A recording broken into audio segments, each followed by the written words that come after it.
Annyeonghaseyo, sekarang aku akan ngebahas sinopsis The Good Bad Mother. Sebelum itu jangan lupa ya follow Twitter, Instagram aku, subscribe, like, and comment juga ya. Jangan lupa dinyalain loncengnya biar update terus tentang drama Koreanya.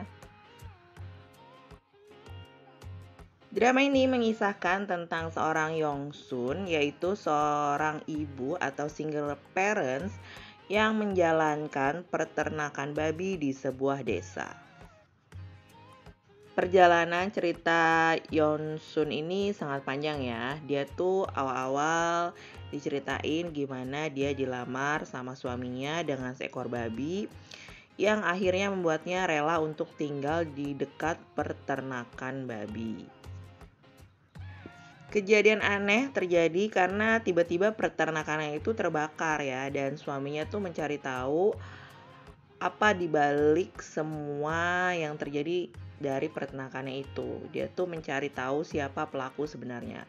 Tapi sang suami malah ditemukan tewas bunuh diri dan dianggap dia tak bisa menanggung semua beban hidupnya. Setelah suaminya meninggal, Yongsun pun memilih untuk tak patah semangat.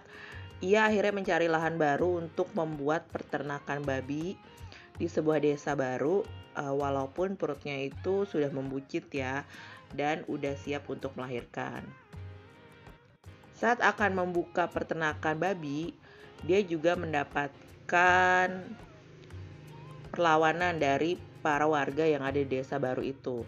Tapi saat itu juga Kang Hu lahir bersama dengan Miju di tempat yang sama dan dibantu oleh neneknya Miju.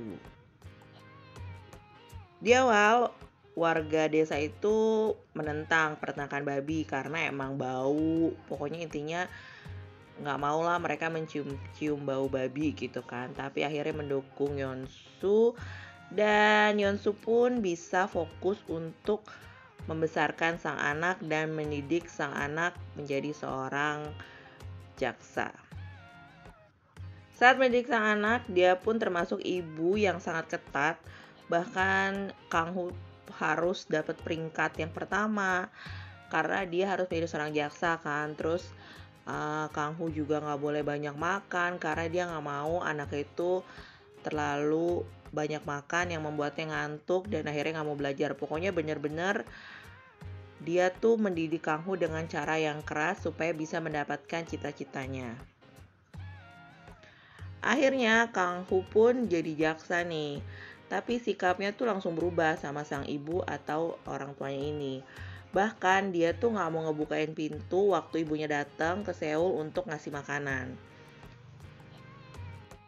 Kang Hu yang dibangga-banggain sama kepala desa dan semua warga yang di desa itu karena menjadi seorang jaksa, akhirnya balik lagi nih dia ke kampung halamannya, ketemu ibunya.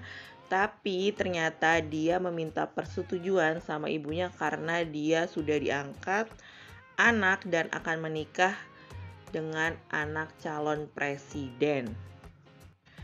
Tapi setelah meminta persetujuan dari sang ibu, kejadian naas terjadi sama Kang Hu. Mobilnya tuh masuk jurang dan membuat dirinya tuh harus terbaring di atas tempat tidur dengan otak seperti anak yang berumur 7 tahun.